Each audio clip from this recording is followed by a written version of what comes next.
I suppose y'all want music on the next one, right? Yeah, that was intense. Oh, what do we got? Oh no, who's got vertical? Turn that vertical crap off. Yeah, Oh, yeah. Roger that. Fixing it. That's me. Sorry. We'll get that spam city. Rookie. We've been testing that a couple last nights. Good evening, world. Hey, world. We're going to try to. Okay, so let's just get right down to brass tacks here. So this hit me a few days ago about Battle of the Bulge Games, and of course I posted this video this stream 3 or 4 days ago, and I've been watching some of the comments on some of the Facebook pages, and awesome comments. A lot of people. I think we've had some say because it's fun. Because one side gets to attack, then the other side gets to counterattack. So I saw another person say that this was America's greatest World War II battle victory, and a few other things on there. But I don't think anybody really knows where I'm going with this. So I was setting up a game a few nights back, and I played only 2 turns in it. And I've had this chit chat with Camp and with Todd here. I said, what would happen to our train of thought on Battle of the Bulge Games if you took the game out of the box, you didn't look at the map, you didn't look at the starting units, you just pushed all that aside, and you laid out the reinforcements? With that being said, I think I'm going to go ahead and take all my Battle of the Bulge games and sell them or send them to Noble Knight. I'm done playing Battle of the Bulge games because there's no possible way to play that game and ever have the Germans or the Axis even have a chance. So what's the use in playing the Battle of the Bulge games? We're going to discuss that tonight. Why play something you're not going to win from one side? Okay, perfect. Well, Any initial thoughts on this?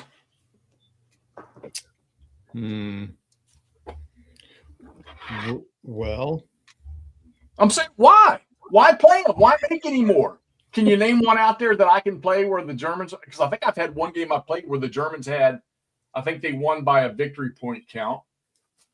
And I hate to say what game it is I played that happened in, because we know it's not my favorite. well, what was it? Ardennes 44. Oh, wait, the Germans won in that one? Yeah. It was I think it was the victory point count for towns taken or something like that. I didn't get that far in it. Kevin and I both have a game the Germans won very quickly. I'm just dying to hear this. Kev, do you remember what game you won in 2 turns? Oh, I was going back and looking at some videos as I was thinking about a game, and I found one of yours. I don't even know how long ago you played it, but you won it in 2 turns, and I was looking at my videos like, wait, I won it in 2 turns too. Oh, it must have been an SCS game. Mm-mm. No? What was it then? Deadly Woods. Oh, the Deadly Woods. Yeah. Well, Yeah. there you go. That explains everything. safe to say he won't play that one anymore. Yeah. Yeah. Oh, nice background, Jeff. Like Yeah, I was just kind of going back and like, why? So I remember playing it. I like chit pull games. I like that sort of thing. Why did I not want to keep that? I gave it back to Jeff. He loaned it to me. And the first bit, I was like, so I always sometimes go back and watch my own videos. Like, hey, what was I thinking? I was like, oh, I think I just was like, eh.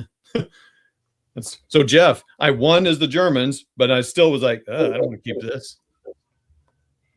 Well, okay, so all right, Well, that's any game. But, you all are going to be my therapists tonight. Okay. So I've gone through all my Battle of the Bulge games. At least I think I have games that have, a full campaign, and I can't seem to scratch my head to remember. Did any of these have like smaller scenarios that I could play in these big games? Last Blitzkrieg does. Okay, so these are the only 3 that I've got left, and of course these are beasts. Yeah. I did start last Blitzkrieg once with LBW. I think we played a turn or 2, and then that just never panned out. I haven't touched Time for Trumpets, and I haven't touched Last Gamble yet. Of the 3 sitting here, I could probably pick up Last Blitzkrieg and start playing it, and get going because I know BC has these set up. But I think I really want to mess around with Last Gamble. I'm not enthused about Time for Trumpets yet because I think he took every Battle of the Bulge game, and I said this the other night, he took every Battle of the Bulge game that he's made over the years, many, many years, and I think he crammed everything into that box right there. And I just, while it's lovely looking and everything, I don't really hear too many people said a whole bunch of uplifting stuff about it. That it's too much of a nightmare to get through, and Although I've seen some people playing it. I got a buddy down the road that played it 3 or 4 times. So, but with Bruno. So, but I'm going to pass this. But I really want to get Last Gamble. Kev, I know you've had Last Gamble on the table. It's been a while. It's been a few months that you've had it. I mean, favorable, not favorable? Did it work for you? I mean, can you play the campaign and have some fun with it, or do you need to break that down in scenarios? So I haven't played the campaign. I played a small early scenario, and then there is the high watermark scenario. And I played some of that, but not all of it. And you strike the typical bulge issues that are prevalent, but I like the system because the system makes me feel that both sides have an relatively equal set of rules, and it's going to come down to gameplay skill and using the rules to your advantage. Terrain is massively important in that game. It's a game changer. It's unique from that perspective. So I'm eager to play that campaign game just because Suck Up a Punishment. And also, as I said off camera, I said I'm hoping that I'll play Last Blitzkrieg next and do the full campaign for that, or at least a 2-mapper. Like I think stuff. Tabletop's Edge is the only guy that's that I've seen that's gone after the Last Blitzkrieg full bore and actually put stuff up. And Tom, I think we were talking about that. We haven't even looked to see if did he ever get to the end of that, or did he take it down? Yeah, he got to a conclusion point. I watched his last one. I think he made it to the. Well, actually, that's a good question. No, he made it pretty far, like far enough where I think he could determine. Yeah, well, and I think then he ran in, because I know that Piper's little spearhead got all jammed up in the northeast corner. Sure. And I think he ran into the same problem playing Last Blitzkrieg. I want to say that he didn't. I think my dilemma is okay. So we know that the little corporal's objective was obviously Antwerp, split the Allied nations in two, and get them to withdraw and yank themselves from the war because they couldn't talk to each other anymore. And I know a lot of his overall commanders were like, let's attempt to do something a little less drastic. Let's aim for smaller goals. Yep, and of course, we know that wasn't going to happen. Yep. So, but I've yet to play a game where I've been able to even get close to getting across the Meuse River. And I don't know of one yet. I mean, if I would think that the Last Blitzkrieg might be the one that could do it because of the way the movement in that game. But it just seems to me that looking at the influx, and of Allied reinforcements, and I've watched a couple documentaries here recently. I love to watch World War II TV. I love to watch the Indian Idol stuff. Tick doesn't really do anything on the Bulge, but the influx. I know that the Americans didn't want Monty involved, but Ike made a decision to give Monty control of the northern part of this. And I know Bradley wasn't happy with that because they were like, we don't need the UK, we don't need the Brits, we can handle this on our own. And they actually never really did. I mean, Monty actually made some great suggestions that I think Bradley and them conceded to doing some of that stuff, but they never really got involved till I think maybe towards Celle at the farthest point that the Germans reached. And the Americans handled themselves. But I look at these games and I see this influx of Allied reinforcements, and I'm just like, why am I even playing this crap? Yeah, well, I mean, if you look at the whole plan, and I'd love to hear from Ross and Alan, but you look at the whole plan, right? It was supposed to be 38 divisions, and it was supposed to be all this fuel and all this ammo and this big sweeping sickle cut thing, and it's a great idea, but it was run by the corporal, and it was not well executed, and it struck all sorts of problems, and no air support, and they planned it for bad weather, so they didn't have to deal with air support from the Allies, and Luftwaffe delivered zero. So it was doomed from the start, right? So you're right. Why play it? Well, because it's interesting and it's American success. Go ahead, Alan, please. Yeah, I was going to say just kind of a little bit of different thought, because I'm more limited. I mean, you guys have played a lot of the operational Bulge stuff, and I'm more of a tactical guy, of course. But I have played some, and you mentioned Ardennes 44, which I played I think about three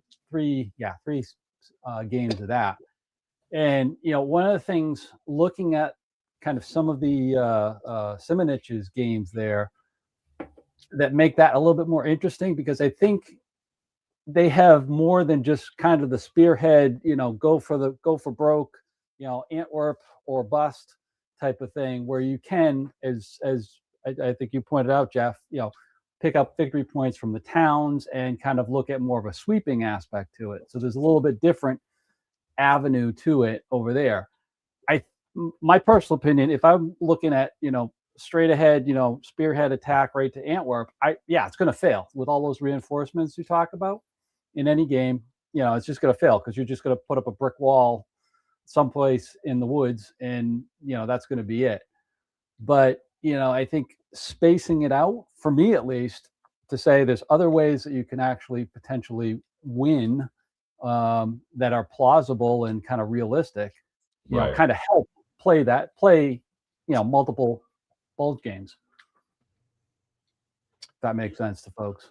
100%. And I mean, I'm really thinking about the scenario, which we're gonna go down that road about playing scenarios, and maybe there needs to be a game. Like I said, though, there's a few I haven't touched, but maybe there needs to be somebody to make a game that has many smaller footprint scenarios. But then I thought to myself, well, God, if you do that, man, you got some of these great monster Bulge games that you're just tossing the format campaign out the door or whatever, if you're just going to play a whole bunch of small scenarios. I mean, I'm not sure, for me, what the solution is going to be for that. So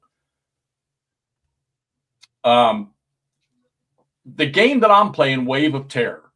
So when I set it up, of course, this is a Ty Bomba, and somebody else, I think, had this one. When I set it up, I started reading the rules, which are only 16 pages, and really only about 11 of them are actually game rules. And I noticed no zone of control. And I thought to myself, that kind of makes sense for the Ardennes. Weather was crappy, terrain was crappy. There was a lot of, I'm sure there was a lot of documentation of units just getting bypassed and not even knowing they were getting bypassed, and plenty of spaces to move through, not a whole lot of roads and stuff. But I said, okay, well, that zone of control thing, maybe that makes sense, and maybe that's going to give this game, it'll give the Axis the opportunity to make these little breakouts and move to their objectives, move to those river crossings. But I played through 2 turns of this thing now, and I thought after the first turn, okay, there's some potential here. We've created some holes. Now let's get to moving. And then boom, 10th Armored, 9th Armored, 1st Infantry Division, 9th Infantry Division, 2nd Infantry Division, other units just start pouring onto the map on the 17th, the second game turn. And I'm like, okay, no, sorry. I'm going to shoot a video on this tomorrow. I'm going to post it. The game's coming down, and I'm moving on to something else. Anybody else played Wave of Terror? Anybody else ever seen Wave of Terror? I don't even know who it's made by anymore. Todd, you're on mute. One of our commenters has, but yeah, I had never heard of it before until you said something about it. Yeah, it's an XTR Corporation, which they've got a couple Civil War games that I've got that I actually quite enjoy. Sounds like a made-up 1980s game company name. Yeah, I mean, it's not the most gorgeous map, but it's not an ugly map for when it was made. But I really thought I had one here. So now I'm going to backtrack, and I'm going to say, of all the Battle of the Bulge games, I used to say that SPI's Wacht am Rhein forever was my favorite Battle of the Bulge game. Just something about it. I liked it. Of course, it's funny because, Kev, I remember you asking me a question. I want to say it was about, even with the artillery rules or something like that, I think you mentioned to me or something about that. And I had not played it since I was much younger. Matter of fact, I think the last time I played it before this last year was in Germany in the 80s. I took it with me. And when I played it again here not too long ago, I was like, God damn it, he was right. This game is not as efficient as it could be. So it went out the door. Now, a game that I have played that I actually enjoyed on the Bulge was a smaller game called Bastogne or Bust. Mm. And I actually had a lot of fun with that. It had off-board movement, off-map movement, even for the Germans. It had off-map stuff where you could get victory points for moving off-map into exits, certain areas to the north and south of the map, mostly to the north. But yeah, but I'm just not finding it, guys. I mean, I need to find something. I need to find a solution, or actually, just not going to play Battle of the Bulge games anymore. I got to find an outlet for this. So I thought maybe we could talk a little bit too about how about some favorite Bulge games? What are some good Bulge games? I'd like to hear from the audience too. And what you guys find that's good for the Battle of the Bulge? Jeff, before people are posting games they like, but I see at least a couple people, Leslie Davis, some others, who I agree with. That first of all, I've never played a Bulge game, so I can't weigh in exactly. But winnability or balance, however you want to phrase it, is pretty low on my list of what I even look for initially. Do you get a sense of the terrain and the limitations that creates operationally, strategically, tactically? It seems like looking at the maps, all these awesome snow maps and stuff, big forest maps, yes, you get that. That's much higher on my list. I'm more inclined to not care about, oh, if I play the Germans, I have no chance of winning this. If it gives some sense of what decision points there were, or what some of the challenges were, or the inevitability of losing becomes obvious. If that's what really happened, that is a learning experience in the game too. I think that has value, and I think some of the people in the audience are echoing that too. That's where I'm at. Right. And that's not having played any. I don't know. Spending 20, 30 hours playing something that is kind of a scripted.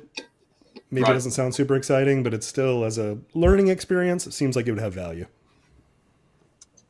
Yeah. I want to see those instances where, 2nd Panzer Division, Lear, 116th, 26th Volksgrenadier, or 26th, where, they hit Bastogne, and the 101st and some of the armor commands that got encircled. I've not played one where I've had that happen. Maybe with the exception of the first Ardennes from MMP, the SCS game, that's actually one that I do enjoy, is playing that. I don't care for the second one. I didn't like the second one at all. But I think I did have that situation there. But I'm most other Bulge games that I played, I'm not getting any of that. I'm not getting any potential breakout. Granted, weather sucked and the environment sucked, but I'm not getting any potential breakout in any other game that I've played where I can get those motorized or those mechanized forces moving for the Germans and cause some disruption, because they did it even in bad weather, even though they got stumped and placed in check down the road, but they were still able to get some spearheads out and moving.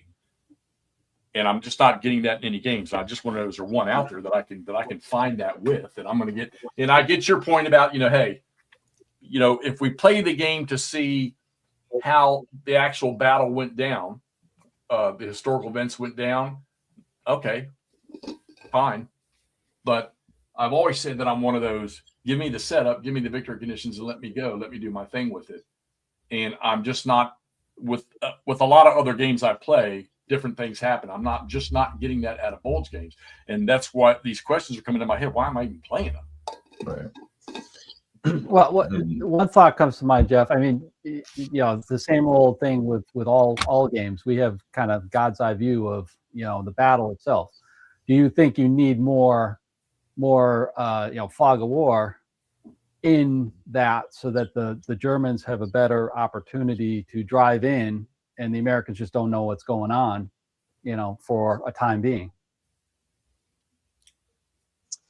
Yeah, but it's like many games. So we could look at the entire Eastern Front. We have the same conclusion. We know that in 1944 there's going to be 4 Brazilian divisions and a handful of 75-year-old men trying to shoot Panzerfausts, right? So it's a walkover. OCS is trying to deal with that by making the victory conditions very difficult to achieve for both sides, actually. And so that gives you some level of interest in trying to play. It's got me more excited about playing 1944 games than I've ever been, because it's not just a static World War I type of front thing where the Soviets advance 2 hexes every 40 turns or something like that, right? But Stalingrad and Kursk and D-Day. D-Day is a foregone conclusion. There's probably very few games out there you're going to see the Allies push back into the ocean, if any. That's just not going to happen. So if we run down that logical conclusion, we wouldn't play any war games, because we kind of know what happens, right? And we know the designers are going to at least present us with a tableau of opportunities, but they're going to put some rails around it to a certain extent. And so for the Bulge, for you, Jeff, I think The Last Gamble has more flexibility, more optional rules, more what if rules. There's actually some in a magazine that's either out or coming out, I think Paper Wars. Additional incremental things, that try and look at the big picture of what were the Germans trying to achieve, how important really was that whole battle, because really it's not Kursk, it's not Stalingrad, it's not D-Day. It's kind of a million men fought, but okay. And it lasted for 3 or 4 weeks. That's nice. And they stopped the Germans, and the Germans were never going to be successful anyway. So it's not really a massively pivotal, historically important game. It just happens to be that Yanks drove it, ran it, and won it, and did a good job of it, generally speaking, after being surprised and caught flat-footed. So to me, I like playing them, but there comes a point when you see those waves of green Yanks hitting the map. I remember with last Blitzkrieg when I think 3 divisions, it might have been 30th Division, a bunch of other divisions came pounding down towards Piper and the gang, and I was like, this is just bullshit. I'm not playing this anymore. It's just stop. Right, it's over. There's no way I can do that. I failed my morale check. Well, yeah, okay, so yeah, I guess it's kind of cool to see. Okay, so you set the game up, pretty much any Bulge game, and we know the Allies they're going to overwhelm eventually. They're going to overwhelm the German forces. I don't want to say that the initial overall plan wasn't. The plan itself probably was not a bad idea if he'd have had what he had in 1940. But basing something off of, well, you kind of got a time limit on this, or we're not going to have the supplies. Oh, you're going to need to take Allied supplies in order to make, basing around that. I don't mind the overall plan of Antwerp splitting the Allies in half. But even starting that without really having, you look at the reinforcement tables for the Germans, and you're like, man, they don't even have enough in there, right? To react. But they've lost it. But they plan to have it. But they lost so much in Aachen and Herken Forest and all those guys further north. They lost battalions and battalions and battalions of guys trying to stop the Yanks from advancing. So they had planned to have 38 divisions. They end up having 30. Right. That's a what if for you. All right, so I guess it's got to go down the road of and the ASL that was on. There's a ton of scenarios where you can take something smaller, and get an option for both. You go. Let's go back to Ardennes in 1940. I know that if I play a France 40 type game, any of them that I played, that that the Allies, they actually have the ability to stall this, to change that outcome, but they were not command efficient enough, we'll say, to do it, or they were just unaware of the. I guess apparently they were unaware of the capability they had to throw against the Germans in 1940. Mm-hmm. Whereas I don't really think that the Allies in 1940. Granted, some of the stories are just phenomenal about the things that went down during the Bulge. Yep. But in the back of my head, and I think in the back of all these leaders' heads, and even though I think I'll go with Omar Bradley. I think all along the Allies knew, okay, this is kind of silly that this they've surprised us in an area that we didn't think that they would. And but you know what? This is nothing we can't handle.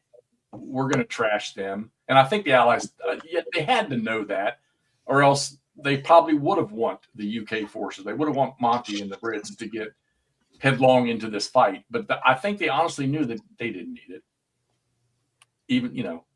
Even with the surprise on the 16th of December, I think the Allies knew they didn't need any support. So, well, what have you guys played Bulge-wise? I know what Kev likes. Kev, you're playing a lot of this Race to Bastogne. I know Todd likes Race to Bastogne. There's a ton of scenarios in that, right? But that's all focused around Bastogne and the outlying villages. It's 3 divisions. And then the 101st and I think 82nd as well. I don't know. I have to look at it. Yeah. I haven't got that far. But it's focused on a small part where, it's not worried about the whole. You can win that, if you want to say it like that, because, you're fighting for a little area there. It's just like, it's the same game as SCS Bastogne Screaming Eagles. It's the same exact game, essentially. Right. If you want to play it faster, Kev, you want to get tired of GTS. Not that you would get tired of GTS. You can just remember to go to that SCS. Well, I've played that game opposed 5 or 6 times, the Bulge one. Yeah, that's one of Andrew's favorite ones is Bastogne. Yeah, it's a great little game. It's a fun little game. I'll bet the SCS. As I was thinking about this conversation, I thought, you know what? I have never played a Bulge game all the way to I don't know, whatever, into December, early January. Right. Usually because either I play like on Iron Tide, I just purposely played the 6-turn tournament scenario just to get a feel for the system, and I never played it before, and I wanted to get those reps in there. So very purposeful to do that. And even that, like if I had been playing the whole campaign, I would have stopped probably, because if the Germans don't make some sort of progress, which I was not, then there's no really point to playing it, because it's like they're not even right. You're not on track, right? And once you get off track, you're done. Yeah. So now I get it to where, like, say that I had made good progress, I was almost to the Muse, and then the Allies are coming. Then you should play it, because then it's like, okay, now can the Allies really push them back enough or block them out or whatever they need to do? But I just realized, like, usually it's just going so bad for the attacker, because I'm oftentimes soloing it, that I just stopped there. I think Ardennes 44, I only played like a couple turns and who knows what happened. Maybe I just I got distracted and sold it and bought it 4 more times or something. But I still think it's Zockbond that gets me on those games. I don't think you're not a Zockbond guy, pretty much. Yeah, what's your problem, Jeff? I'm just now dipping my toe in Zockbond, and I'm going in deep on it. I'm way into it. I get the premise of it.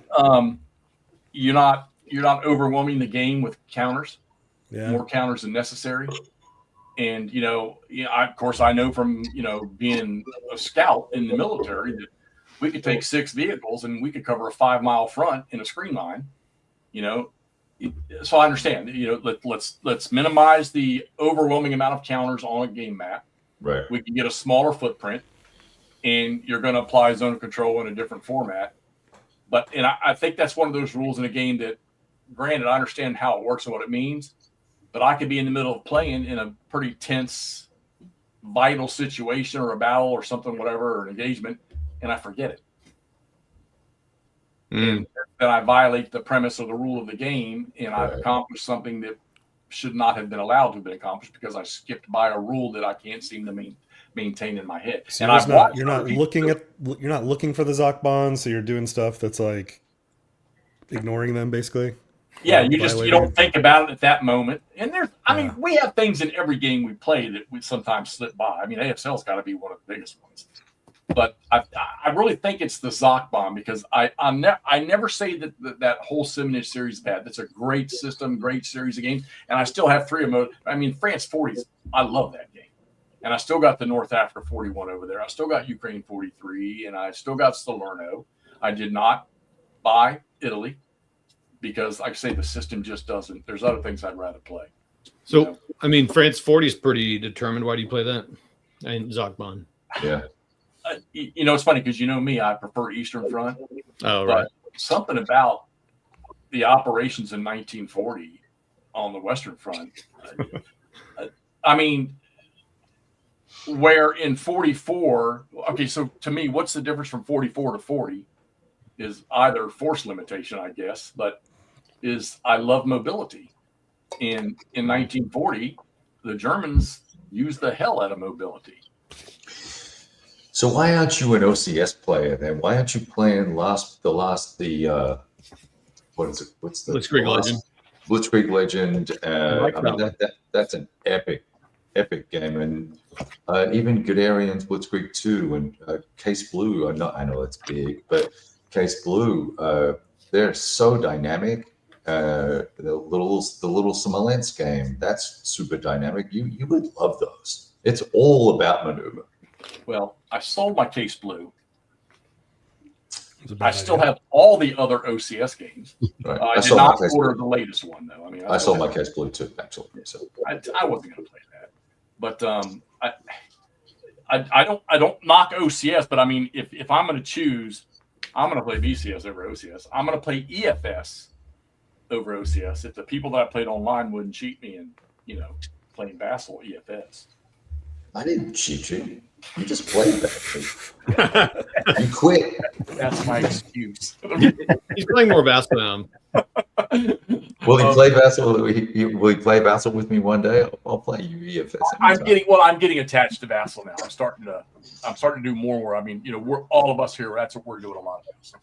And now that I'm getting the hang of it and I can manipulate or operate the program a little better, it's and I've already come to the conclusion that I think Last Gamble, I want to play the Fall Blau campaign. It's going to have to be on Vassal because I'm not putting my monster table back up. I'm content with what I got over there right now. So I can see any big games. Like I know when I get to this Last Gamble, maybe I'll set up a one map where I can play a scenario to get used to it. But if I get to play the big game, it'll be on Vassal. So that's not. You're retired now, though, dude. You got like all kinds of time. I don't have all that time. Well, I mean, here's look. Anyway, it doesn't matter. I don't really feel like I've been working very hard for the last few years anyway, so it's not really a change.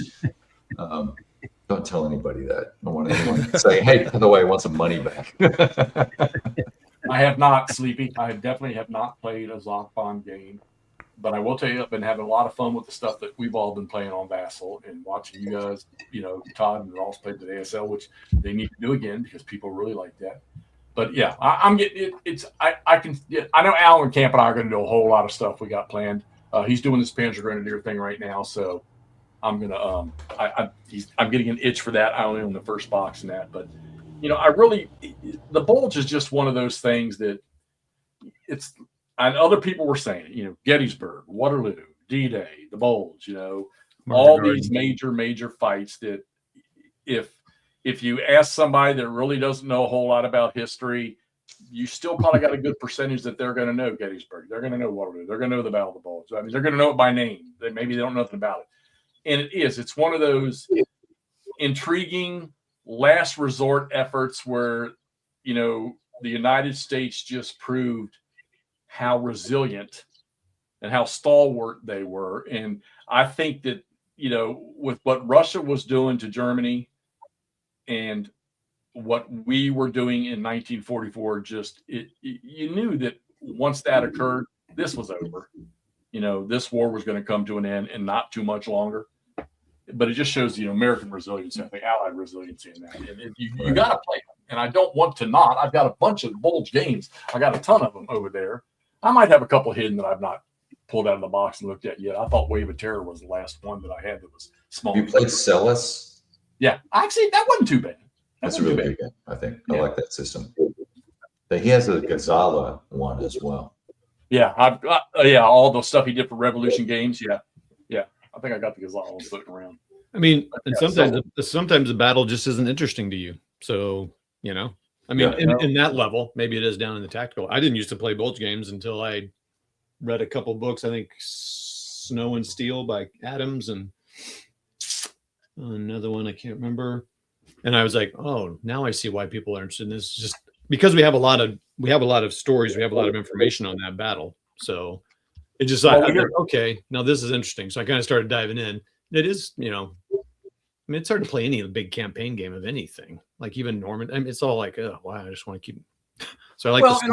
I have the luxury to, to throw it up and leave it up. But I mean, we know over the last few months I've been struggling with actually getting anything tabled and sticking with it and playing out until I hit Fall Blau. And we've had this discussion go back and forth about that system and why the hell we didn't like it earlier, and why we like it now, and why so many people don't like it. But I'm wondering. Well, the one you just played, but I'm wondering if there's any newer made Bulge games that revolve around that system. I don't think there is. I don't think there is. Wait. Well, Fall Blau was VCS, right? The Variable Combat System. Yeah. Yeah, or Victory in the West, however you want to say it. It's kind of the same. Well, Iron Tide is that game. Mm-hmm. Yeah, but it's 2003. Yeah, well, okay, but I don't know how bad the OB is, but if the OB is accurate enough, then because you have to play that game. The game you were just playing, Todd, you have to play. I played that opposed like 3 or 4 times. Okay. I was at quota on ever playing that game again. I got so frustrated because you have to move correctly and keep things in formations together, but you can't because of the roads, and it's like it can be very frustrating. We were playing the campaign game like 3 or 4 times, a couple of times with physical bits, and then I played it on Vassal twice. But really, really good game. Actually, I would say you should get that. It's $40. It's a couple of maps. Is it 2 maps or 3? It's 2 maps, but it's 1 map, but it's bigger. It's a bigger map, and then there's a big support. There's a big reinforcement map as well, I think. No, it was the play aid card is humongous. That's the other. That's what I'm talking about. The play aid card. Yeah. I really enjoyed it, and someone said I didn't have enough chrome on it. I mean, what I've told everybody, it's like a level above SCS. Like it's pretty easy, but there's a lot of little details, like you're saying, like keep stuff together, the battalion movement around. I don't know the OB that well, but it sure seemed pretty accurate to me. Right. So I'm just saying that it's a potentially a good candidate for a Bulge game that's playable. It's thoughtful in its play, and it's got. I got to the point where I was done with it, and I sold my copy, and I never actually punched the counters, and I just was rereading the rules a couple of months ago, and I bought a copy again, and I have another copy in shrink because I think my buddy and I are going to play it online on this. Yeah, no, I really enjoyed it, and I will play that again for sure. Yeah. Oh, so it means it's not going to get stamped and sent to me or Noble Knight? Nope. Not this week. I mean, give me next week, and I will. But no, I agree, and it's fairly easy, and it's big, covers the whole thing, but there are no small scenarios. But you could easily modify and make some small scenarios. Well, but I'm wondering too if maybe that system would do it for me, because I had such a blast playing the. Well, it's a great system, right? I mean, those Kharkov battles and Fall Blau and all that you can sit down and punch, and that's another. What am I playing right now online? Is it Kharkov battles? Oh, dang it, I can't remember. Anyway, same deal. VCS. I call it VCS, Variable Combat System. Sure. Right? But it's an East Front game. I can't remember the name of it now. Spring Prelude. Yeah, that's it. Spring Prelude. Yeah. Or Prelude as we. And I just got that. Non-Americans like to say. So that's another maneuver game, man. It's really good, and it's got that unknowns about combat strength, and it's super straightforward. 20 pages of rules. Thanks for playing. Clay always bombards us. We have in our Facebook chat. Clay is probably one of the biggest proponents of somebody saying narrative. You with your stuff you do with your tactical stuff, where you're writing your I get the emails on your stories that you're writing and stuff. I'm sorry. I'm no, not at all. And I'm wondering if maybe I need to take that look too at Bulge Games and try to build something or play scenarios and get the narrative there. Because like I said, I always talk about all the small little fights and all the little things that went on during the Bulge and some of the stories there. So that might be another way for me to look at it. I keep thinking to myself, man, can I get the Germans across the Meuse River? And I've not done it, and even if I did, they're not going to have nothing behind them You know, it's like you think about Gettysburg, you think about Pickett's Charge, or you know, they punched into the front of the line. There was a little hole there, but they had nothing to fill in behind it, to exploit it. And I just feel that's, you know, even if I did get across the Meuse River, I'm not going to have nothing, you know, and then the weather's going to clear up, and it doesn't matter because every freaking Allied airplane that has freaking rocket launchers and shit on it's going to tear everything up I got anyhow. They got across that river. So maybe I just want to talk. I think your goals are too lofty. It may be. They may be. They may be. I mean, I think we play it just to understand the history and to like relive the stories of the 101st or the 2nd or who knows, list them all out. The 99th, what they went through. Oh yeah, them in the 106th, 14th Cav group. I mean, I think those are the stories that captured me. Oh, it was what's the one that Time for Trumpets by McDonald was what got me to that book. Right. That's a great book. I mean, so like what's happened with me at ACW, because there's so many stories and again names, right? Like Todd did this or whatever. You know, you just like, oh my gosh, you get all these names and then you start to learn about who they are, and so you get to learn those personalities and what's going on. But now we have a McMurray here. What's up? He's got some Bulge games he's played. So how many times have you played Avalon Hill's Battle of the Bulge? I was trying to think about that today. Like, probably somewhere in the neighborhood of 8 to 10 times. So you like, and how about Bastogne, the SCS one? The full campaign game, 4+ different scenarios, a bunch. Because I mean, for a minute there, we kept trying the different smaller scenarios, you know, over and over to see if we could get a different result. Try a different thing. Try a different thing. Try a different thing. The one Newville scenario is only one turn long. That one doesn't really count. But then there's the smaller one where you're trying to hit Warden and whatnot over to the east of Bastogne. That's a few turns long. Yeah. So why do you play? Why do you play it so much? Why have I played those two so much? Is there something about the Battle of the Bulge, just those particular games you like? Bulge is cool. You've kind of got. I mean, the Bulge is cool. Period. Avalon Hill's Battle of the Bulge is a delightful scale of game in terms of you can sit down and play it in 3 hours. You get the whole operation done in 3 hours. It reminds me of conflict games, Overlord for like D-Day. I enjoy playing. Like I had a good time playing Ardennes, right? And I had a good time playing Day of Days, but sometimes I don't have, 3-4 weeks to leave something on the table and play through it. And so it's nice to be able to just hammer it out in a night or two. Baston's just my favorite SCS game. It's a really good balance of the system where it's got, a good number of special rules in it, but at the same time, it doesn't overload it, trying to tack on a million extra special rules. Yeah. So I did want to ask you this question, McMurray, because I think more miniature gamers play this battle out. So why do miniature gamers play the Alamo so often? It's something you see in the miniature games. You see, there's a couple board games, but there's not that many. You see it in miniature all the time. The Alamo, isn't it? So why are they battling the Alamo? I mean, it's kind of a foregone thing, isn't it? There's a lot. There is a lot to unpack there. Oh shit! It's not like you just unpacked it. First off, you've got this awkward. People call it the Carai test, right?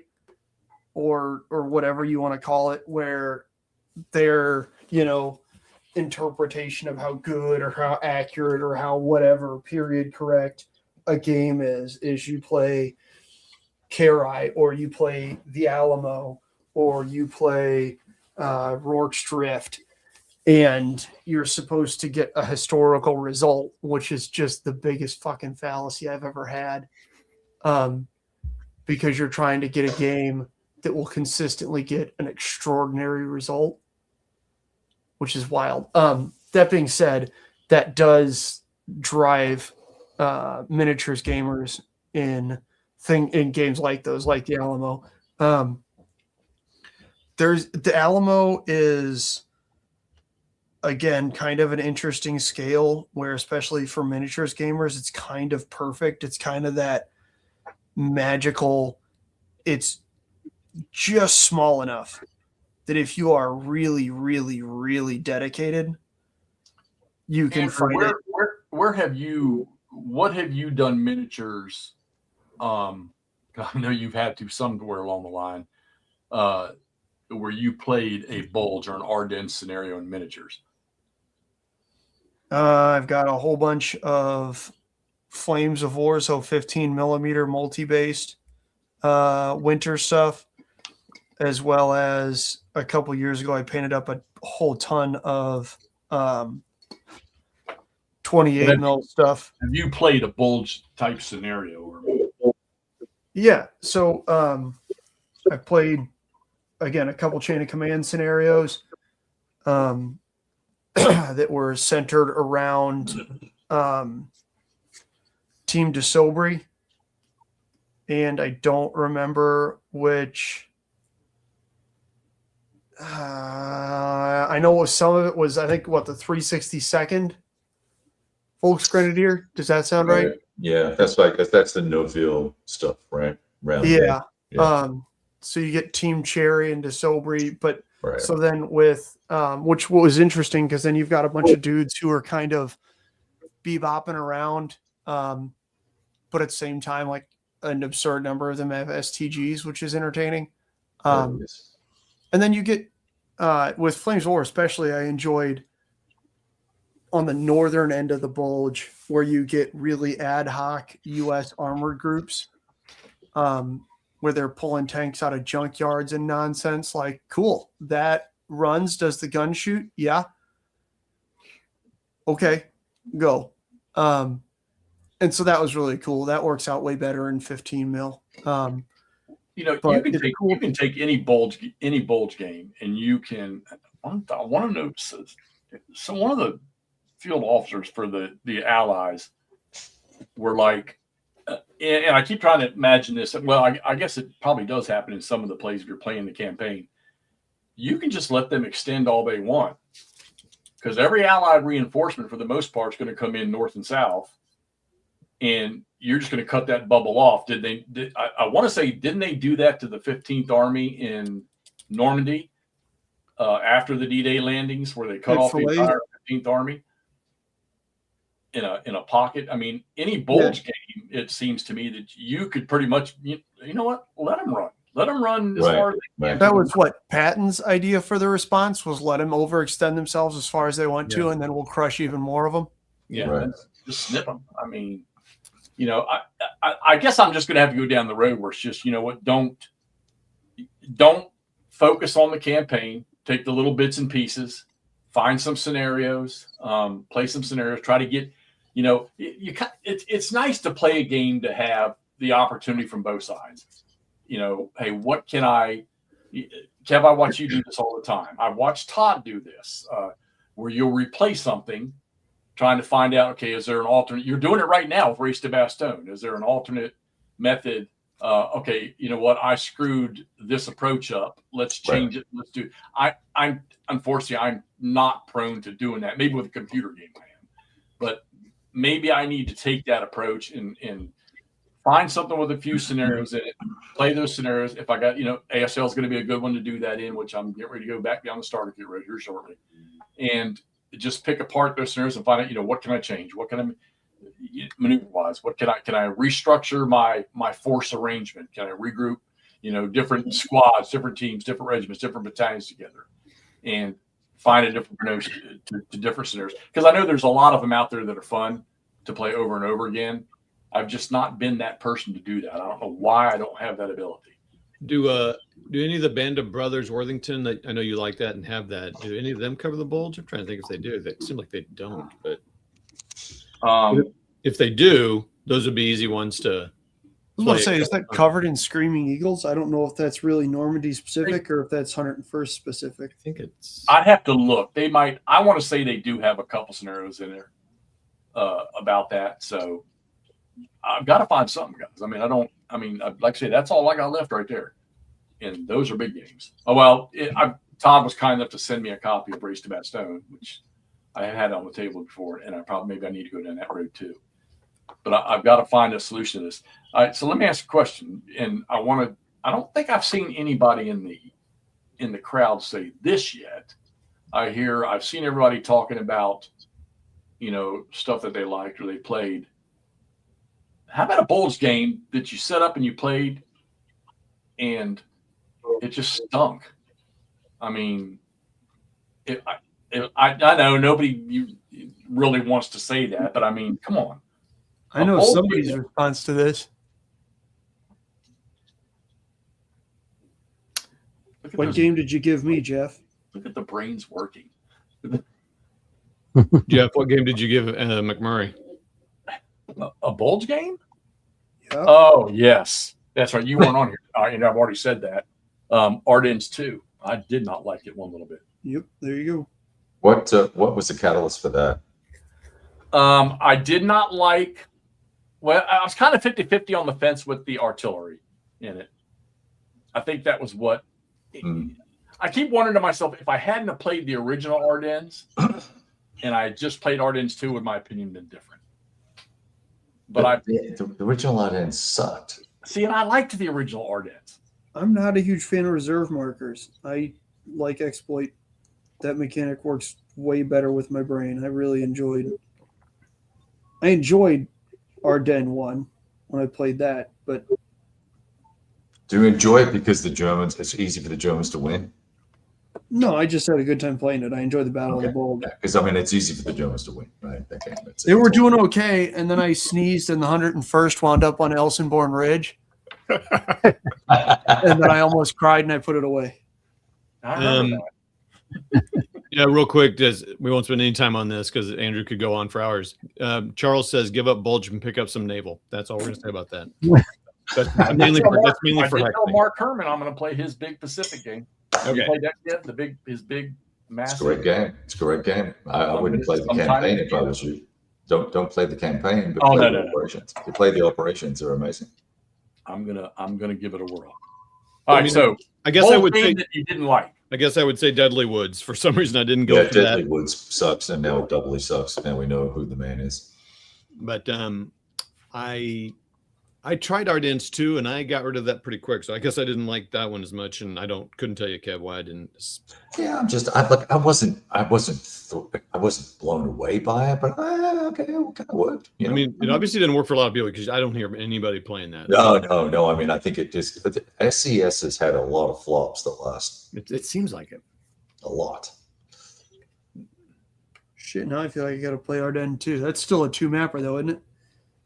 Yeah, you still got that? You didn't give it to Todd and it ended up at Nova Knight already? No, he still has it. I think there's probably smaller scenarios in there, Andrew. You should be able to try out some mappers for that.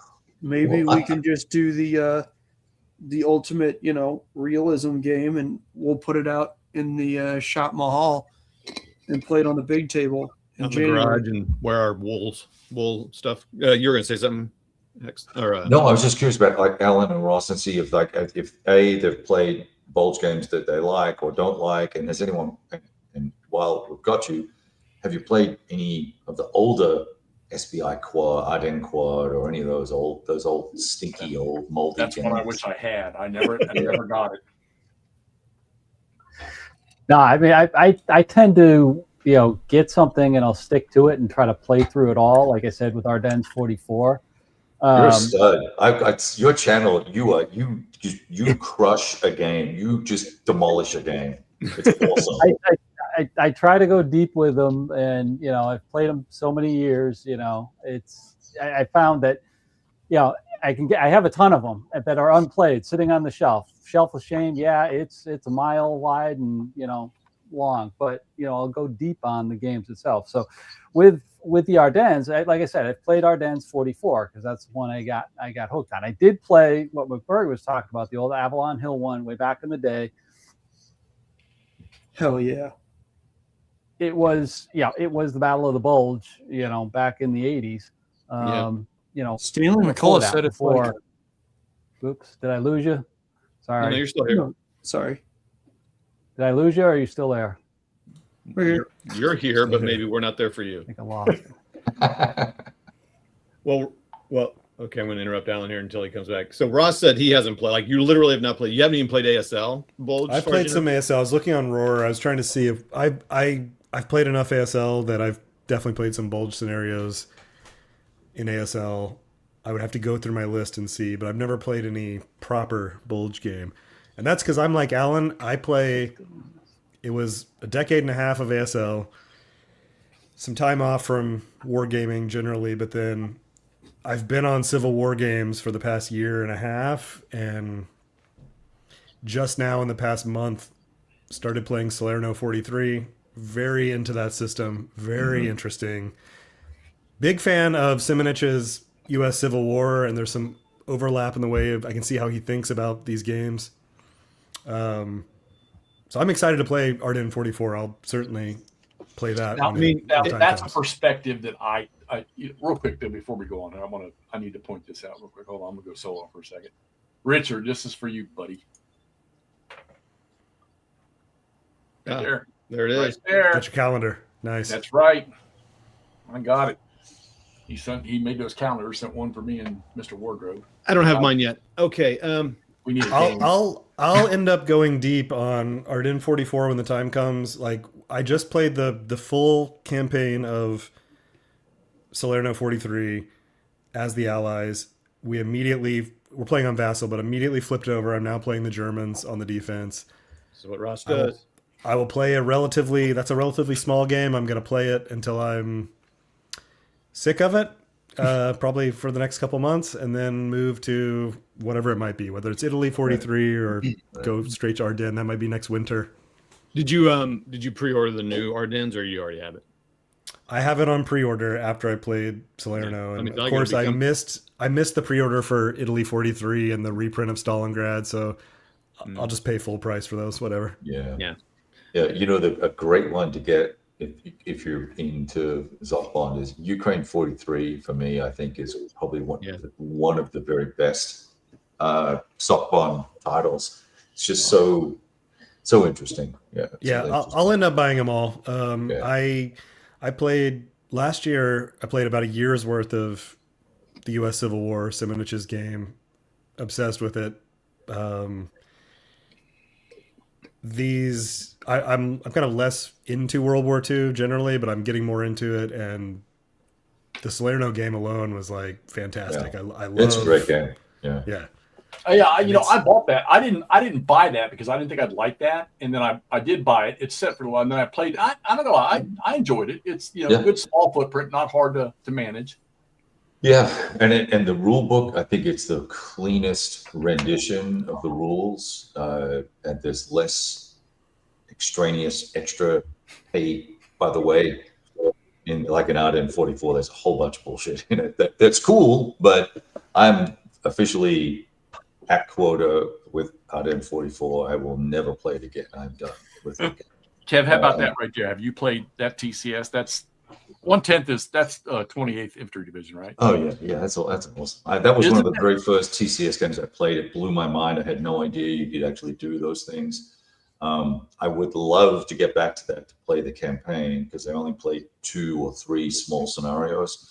But I got a little spun up around the axle on iconography. Iconography, is that how you say it? All the icons, the bits, the little pictures. So I couldn't keep that straight because I'd never really seen that before. That was 20 years ago. So I set that Crocodile Hunter. Wasn't it? Can you? I didn't think you could play that with the more. Sure, you can. Yeah, you can. You can do all the old games. They have retro edits for it. You're good to go. Iron Tide. Recency bias. Post 1990. Well, I mean, Ardennes 44. Yeah, I'm not gonna lie. If you guys want a system that is not bad, and there's multiple games in it, the Simonich 4X games, they're good games. Yeah. I mean, pretty consistently, Ardennes 44 is up there with the top Both. I assume he's got the same thing that runs through at least Salerno and then the U.S. Civil War and it addresses some of Jeff's issue with the like foregone conclusion issue of the kind of threshold of VPs. If you fall 5 behind or you get 5 ahead, No, is that not in Ardennes? no, and that's the problem. Okay, so you with that grind it game. out. Yeah, Okay. and you once the Jabos hit, once the Air USA hits, it's and if you are not close to winning, and the only way this is me talking, and I've only played a pose, it's either 3 or 4 times. It's a lot. And I've taken on the Germans 3 out of 4 times. The last time I played, I went for the city count, and unfortunately, it was way too obvious that that's what I was doing. So my opponent kind of worked it out pretty quickly.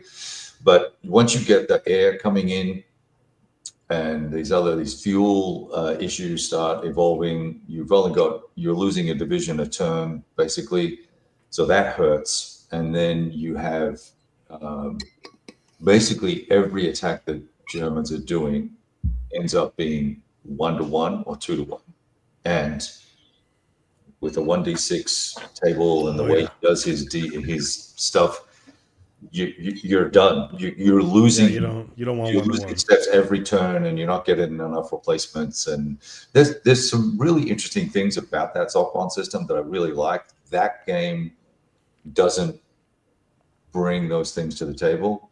I think Holland 44 does. Ukraine 43 does. Stalingrad does a fantastic job of that. Salerno does a great job of that. But there's tricks to that system, and I'm not going to spoil it for you because you're new to it, but there's tricks to that system that once you work it out as the defender, you can't lose. I don't think. Interesting. Okay. But that's just me. That's because I played it a lot. I think that was their big first monster on the Bulge. Didn't SPI do an earlier one called Ardennes Offensive or something like that? Which is that? Oh yeah, there it is. Ardennes. Oh yeah, Walked on Rhine. Yeah. That was one of the early monsters. I've had a lot of people tell me not to waste my time playing it, and I've read the rules and I got sideways with the artillery stuff.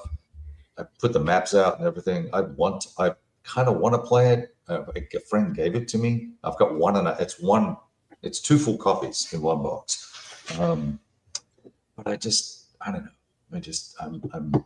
You're the only person I know who loves it, sort of unequivocally.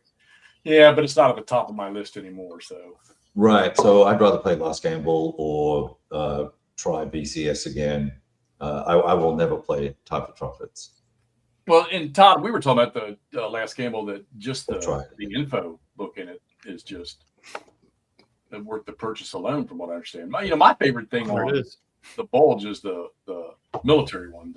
That's the only green book I got. I ran off with it when I left the Army from Fort Drum, and I still got it. It just ended up in my inventory. Mm-hmm. Absolutely. That's a great.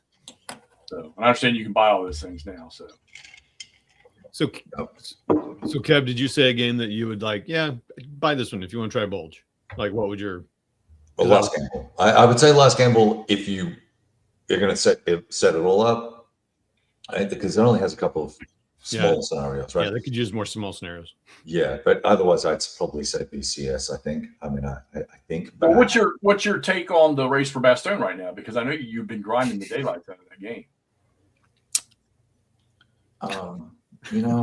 Look, I have this love-hate relationship. Well, it's not even a love-hate. I have a hate-hate relationship with GTS. I want to know why I don't like it, and I want to know why I can't like it. And I thought Race to Bastogne would be the resolution of that, and I think I'm getting close. So I'm enjoying it more second time around. I'm now on to the 17th or the 18th of December, I think. But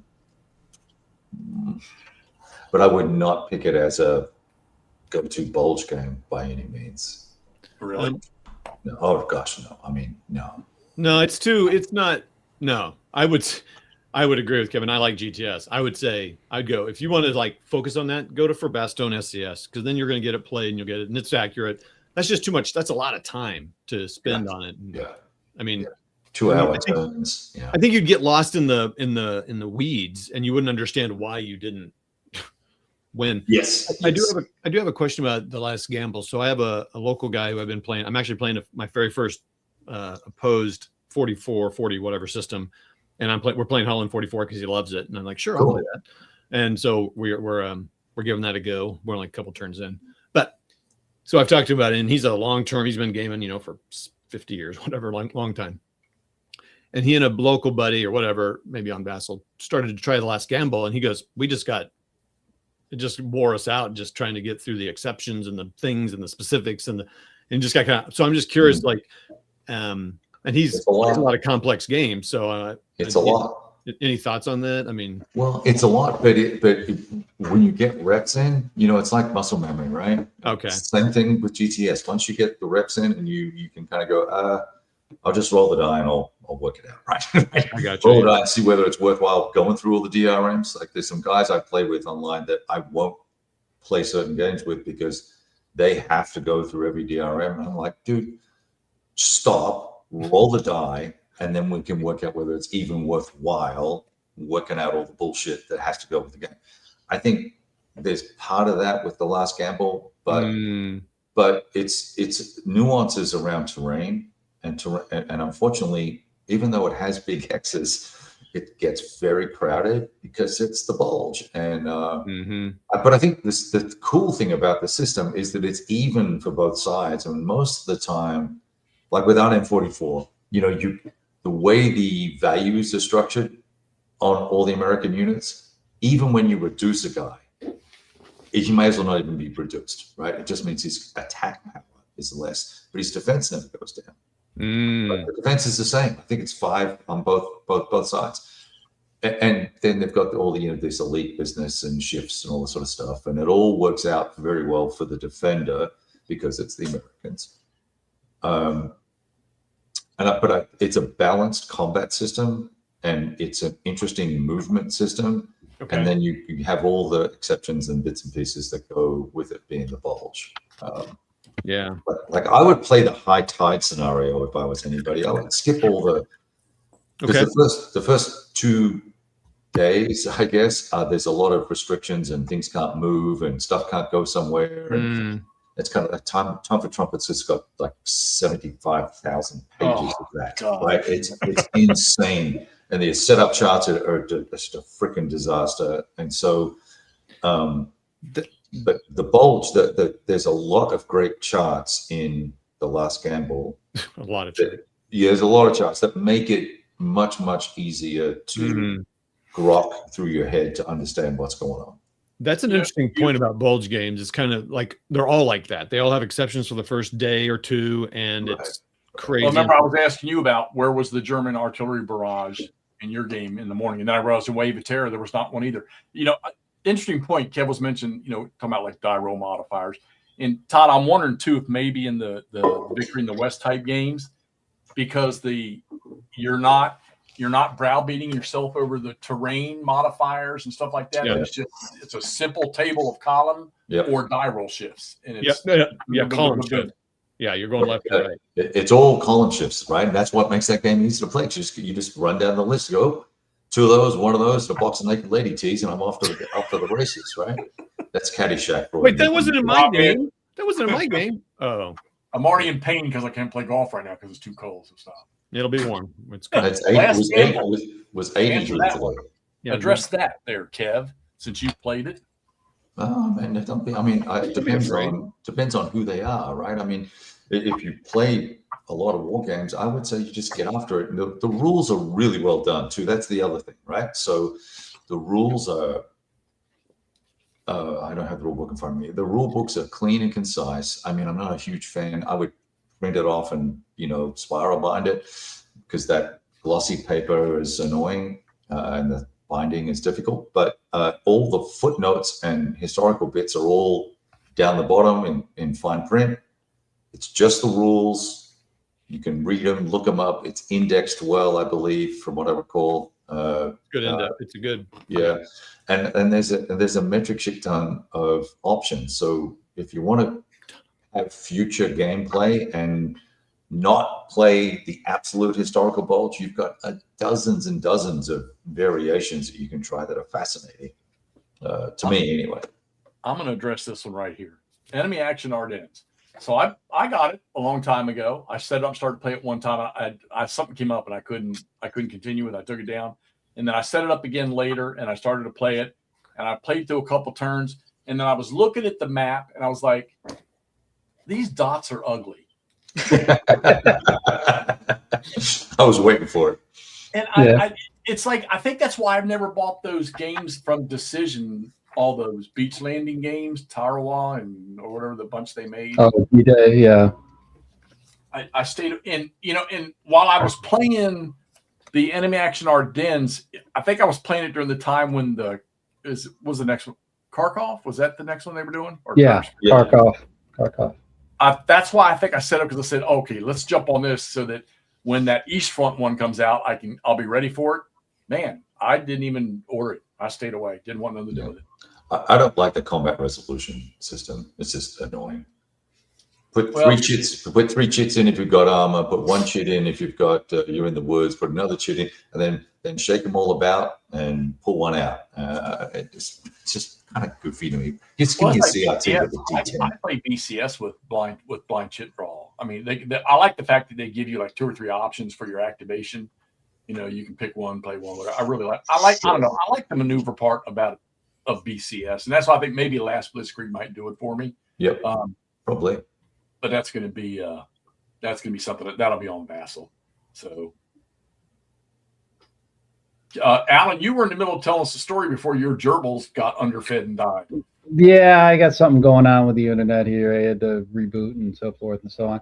No. I was just saying with Ardennes 44, a couple things I like about that is that you can play the full campaign, and then but you do have a couple options to play like the half campaigns, I'll call it, where you can do like the front end, like what Todd did with Iron Tide there, where you just played, it was just a couple days turns to get started. And one of the things I found interesting is starting the back end of it, when they're up towards Bastogne and they're up, almost to their limit, starting off there, so you don't have to worry about that schedule and timetable type of thing. And you can kind of see where they can go, if they can go, on that back end side of things, making it to the Muse or across the Muse. Because, doing the historical campaign, we never came close to getting the Germans up there. But when we played the half campaign, with them already up there, it was a little bit more interesting because, you had some things already in place for the Germans to make the move. You still had all the Americans coming in and British coming in later, but there was definitely more options. And I'm thinking hearing that when you talk about Last Gamble and stuff too, that there's some different variations you could do, either the second half or go off on the side and see what happens to the north if, say, Ellesbourne fell earlier. You said that, Al. I remember watching it was Joey. He was, I don't remember if Joey he didn't shoot videos, but he was posting on Facebook. He was playing Hell's Fort, the Hurtgen one from Goss. And I remember he spent a lot of time breaking down his forces into the subunits and combining, whether it was infantry with anti-tank or whatever like that. And I mean, I'm talking, he had to have spent days doing that. And then I remember somebody sort of badgered him a little bit about, well, why are you doing that? And I put myself into that picture. I'm like, okay, he's really put, and I don't do this. And a couple of you guys, you do this, and I wished I did. You would think I would, from being freaking from a military background, is trying to decide, hey, what's going to work good together? Mm-hmm. And games that you do that in, well, obviously Squad Leader is going to be a good one to do that in, where you can mix, your ground forces up. But what Bulge games? I mean, obviously you can do it in Gauss, but do we even have any Bulge games outside of that represent combined arms really well, where you get your, and go ahead, Todd, say it.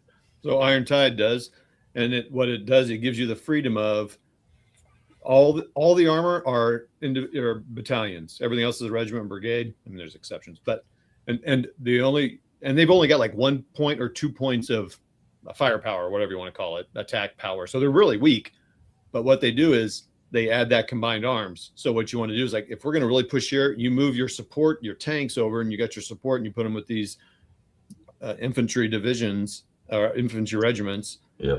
And if you put it in each hex, you're going to get 6 shifts to the right. I mean, you're probably not going to make that happen, but you can. And they do combined. So that's combined arms, and then division integrity, as Division integrity. Saying, that gives you. So if you have your 2 or 3 or maybe 4 sometimes things all together, then you get another shift to the right. So to me, that was really cool. I mean, I kind of equated it to BCS, the way it has its kind of abstracted support, make some support, then they're kind of out there, which I always thought was really cool. Then you don't have to worry about hassling around with moving stuff around. Right. But this was a small enough game where it didn't feel cumbersome. But what is cool is it does make you think about it, because their 6 movement isn't much on the roads even. That was kind of cool too. That represents good, because when I went to Germany, this, my first 4 years over there, we still had combat support companies before they moved us all, split us all up, and put us in headquarters units. And as a combat support company, I mean, come on, we had ground surveillance, we had mortar, we had scouts, we had engineers, we had all the different your little, what guys you call them, organic or inherent little units in there that you can apply. And we would get, we'll call it subbed out. We might send of our 6 scout vehicles, we might send one section of 2 vehicles out in front of a tank company, and it worked. And when the BCS system, I think they took all the things that we want to see in combined arms, and the key word you said, abstracted. They yanked it out and they put it in a simplified system. And I think the only thing people struggle with, and I know, Todd, you and I have had this discussion, is, well, how do we apply these? I mean, when and I think the thing is, and I'm wondering if a lot of people can't get about hump, if they're part of that parent formation and you've got 88s sitting in there in a support position, those 88s apply to all of those units in that parent. Maybe 1 gun went out over here, maybe 2 guns went out over there. And I think that is great, because it's just a lot less accountability, allowing you to play the game with a little more free flow in it. And BCS just does it so well. I want so much to see more and more East Front in the BCS. I think it is in my opinion, that's the elite system for East Front, I think. And it needs to a certain size, yes. Yeah, agree. To a certain size, right? Yeah. But okay, so that's interesting. Last Gamble has combined arm stuff as well, but also has Time for Trumpets. So you'll get combined arm benefits with combat for sure. I had another point, but it's gone. So somebody else talk. Oh no, we lost it. What about me? Go ahead, Dallin. Go ahead, please. No, I was going to say, I think that's a key point, to kind of blend, coming from the tactical side, which is all combined arms. When you get down to that level, you're mixing tanks and AT and, infantry and so forth and so on. But, that's the one thing I like with I'll say it, newer operational games. Thinking back to original Bulge, you really just had, infantry and armor, and that's it. Yeah, you maybe combined them because they're next to each other in the attack, but to actually break them down, as you just discussed, Kev, what you were saying, I think that's great, because it gives you that sense of that tactical level, so it gives you a little bit more depth, to it. And now, you may pick the right combination, or you may not pick the right combination, and that's a real commander decision, which I like, being more tactical. I knew damn well I had a good thing on tonight when I asked that question. Kev, wasn't it you? I want to say a few years back. It wasn't too long after I came into playing again. If I'm wrong, I'm wrong. I mean, it wasn't a bad thing, but for some reason it sticks in my head that you're the one that brought this up. Hollering about, do freaking engineers do anything in this game? And I can't remember what game it was. Was it SCS or something? Sounded like something I would say. After getting pissed off about either A, losing, or B, not understanding the rules, or C, playing wrong. Right. I mean, so what do these engineers do? What are they good for? I mean, I feel that way about SCS sometimes, because it's simplified. I mean, yeah. Well, I mean, how far can you take? I mean, combined arms. I mean, if you think about what the capabilities are, let's get rid of the tank company. get rid of the tank platoon, get rid of the infantry company, the infantry platoons, as when you're thinking about combined arms. How deep could you possibly go with combined arms? Hey, we're hitting this river right here, and I've got bridging engineers, or I've got these engineers at boats. I've got demolition engineers. I've got little reconnaissance too. Well, I mean, how deep can you go with combined? Because I'm just trying to think, is there a game that really, really, really digs that deep into what you've got at a location? Surprisingly, for all of its random abstractions up and down the complete food chain, GTS has bridge building and ferry enablement capabilities in Race to Bastogne, which kind of surprises me because everything else is abstract. You can't act. That's what I was going to say. In GTS, huge problem. There's really no combined arms capability. You cannot assault something with tanks and infantry. The infantry assaults, well, you can do a stack, I guess, but the infantry assaults, and then their activation is done, and then the tanks assault or fire or whatever. You have to be in a stack together to execute on that. Am I right? I believe yes, you do have to be stacked to do it. Right, but you don't get flanking bonuses or anything, which at a 500-meter scale, or yard or whatever it is, you would expect that and then to a turn, you would expect that if I've got units to the left of me and units to the right, there's a song there somewhere, you would get some benefit from being flanked by the enemy, even in an entrenchment. So I don't know how far you go with all that stuff. What's his face? VCS has that capability where you can say, I'm not going to use the full strength of the unit. I'm just going to use the fact that it has an armor capability and use the cadre side of the counter to give you an enhancement for the combined arms bonus, which is a nice way of getting around the stacking limits in the rules.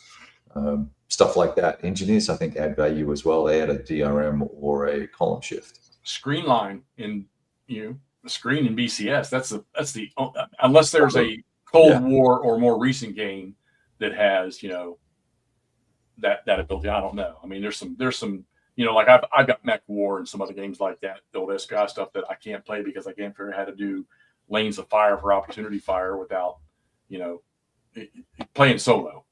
I can't work that one out. I'd like to one day though. Yeah. So you know what? Here's what you could do with Time for Trumpets. You could go and get a copy of The Bitter Woods and play The Bitter Woods, and that's Time for Trumpets at regimental and divisional scale, and Time for Trumpets is battalion and below. Same system, same combat system, basically the same movement mechanics, without all the fuss and all the bother. You could do that, and you would know what Time for Trumpets is like, just that you have 4 maps and 1,000 counters and a bunch of really ordinary rule writing. Yeah, somebody stole my my Bitter Woods box out of my apartment when I moved. That sucks. Who would do that? It sucks for them because I didn't have the counters in the box. They were in a plastic tray. Unfortunately, the game probably ended up in the trash when they realized they don't have the counters. It was a pretty box. Yeah. All right, so I've not really heard anybody really, say, what's a Bulge game you just won't play again, just not going to touch it. Has anybody played the Woods? You said. What'd you say, Andrew? Has anybody played the? I think I think it's Compass World War II Commander. It's a series that's got that and Arnhem in it. Oh yeah, it's fairly new. There is a DDA or a Bulge game on that. Or Combat Commander World War II, whatever. No, it's not Combat Commander. You were right. Oh, the PC. It was an app, and then they turned it into a game. Right? Yeah. There's area. Yeah. That's a great little Bulge game. I played it on the phone or on an iPad. It's super fun. Not very realistic. It's super fun. Oh yeah. Hey, Scott, that's why I like to have him on here, because I know he's just going to say what it is. I mean, what did I say? No, you're very to the point, and you will say what you think, and that's I wish all of us were like that all the time. Of course, I get myself in trouble. Like, what am I going to do? Like, lie to you guys? Oh, it's probably, you might like it. It's probably a pretty good game. Should give it a chance. I mean, if it really, really sucks, and I haven't said anything really, really sucks, I'm not a fan of Time for Trumpets just because of, I've played it with Bruno. I love Bruno. Bruno is an awesome guy. And I like Bitter Woods, but Time for Trumpets is just not well developed and not well edited, and it's not his fault. The game system is great. Look at here. The implementation of it sucks. Look at here. Look at Slugonics. What's going on, bro? That's Kyle, right? Yeah, I only see the Slugonics name when I see his stuff on BGG. The only time I see the Slugonics. Yeah. Good see you, Kyle. Yeah, Bitter Woods wasn't bad. I will say that's not too bad of a game to play. Okay, so you played Time for Trumpets. You're good to go. Yeah, was Bitter Woods Bruno's? Yeah, it was Bruno's game, wasn't it? Yeah. Well, He did the Bulge. He did the Avalon Hill Bulge game, right? Well, I remember going down here to my buddy's house down the road here. They were playing with Bruno on the weekends. And it was funny because they were playing the game on a table, Time for Trumpets, and they had Bruno would call in on the phone. And they would do it. They would play, and they would use Vassal to sort of account for where everything was. And I know they did this 2 or 3 times. From what I understand, Bruno will play the game with anybody at any time. He's awesome. I played at a con with him. It was great fun. We had an awesome time. Because the stories that he tells while you're moving the units, you're doing exactly what the 160 did, and this battalion. But here's what happened. There was this one guy. Yeah, that stuff's awesome. It's so awesome, and I wish that was in the game, right? All his innate knowledge. He was a weapons tester for the Army for still I think up until he was 70 or something. Oh, really? He tested the M1 Abrams, M1A1 Abrams in every terrain you can imagine. They took tanks up to Alaska, opened all the hatches, sat them outside for 2 days. And then they tested them, took them all the way down to Guatemala or some Nicaragua or somewhere, and did the same thing and tested them. He's fired, driven, run every weapons platform that you probably ever sat in, Jeff. That's pretty awesome. He's a super freaking interesting dude. He is a great guy. Yeah, and the struggle is though that's the struggle with knowing so much. They put it in their game, and then you're trying to play it, and you're like. Yeah. I mean, I just was going through this historical book, right? You just showed that, Jeff, right. Kev, and I flipped through this couple times. I haven't read it yet. I mean, this is the main reason I bought the game. But man, I just was noticing, like, Dan, he takes every division, tells you who's attached to him, what regiments are in, and then has a paragraph-long commentary on it. These guys fought in the Hurtgen. They had 1,000 new guys who were terrible, and they only had 40% of their vehicles. I mean, I'm like, this is awesome. Now those guys, Danny and Bruno, know this stuff in their brain. Yes. Whereas I'm going to read it and forget it as soon as I shut this thing. But this is why people like the Bulge, because there's there's not this much data on every battle. So, well, you got to know too that Band of Brothers probably triggered a lot of people's. Oh, I need to learn about this. People probably didn't know anything about it. Now, how about this right here? So I didn't even think about this. What good? And Randy, this is, I mean, you liked it, you played it. That's awesome. I'm going to pose this question. What good would a lightweight Bulge game do you? I mean, it's just what Andrew was just, well, I'm asking. I'm because you know me and you know what I play. That's what I'm saying. What do you get out of a lightweight Bulge game? I mean, fun. Get out of here with that. It's just a shorter game. I mean, it might be a good intro for somebody, or on the road type of thing, or just somebody wants to kill a couple hours. And you get the feel, that you're commanding these troops to do the thing. And I was reading somebody talking about it, and they really like the actually complete a game. Yeah. How about completing a game? That's cool. We don't do that here, except for Andrew. Yeah, I mean, on that vein, I mean, I wasn't going to bring this up because I think it's really lightweight. But going back to, Access and Allies put out a Bulge game that I taught my son, and we could play it in an evening, and it was kind of fun. I mean, there was once you played it 2 or 3 times, you kind of figured out what the strategy is going to be with it, and how to knock it out. but it was fun. When you have an 11-year-old, it's a good way to introduce it because it's got miniatures and it's a game. Yeah. So the lightweight stuff can have some value just to play and get people into it. It's kind of like simple rules for Great Battles of the American Civil War. Why would anybody play that? That's ridiculous. Somebody's going to have an aneurysm.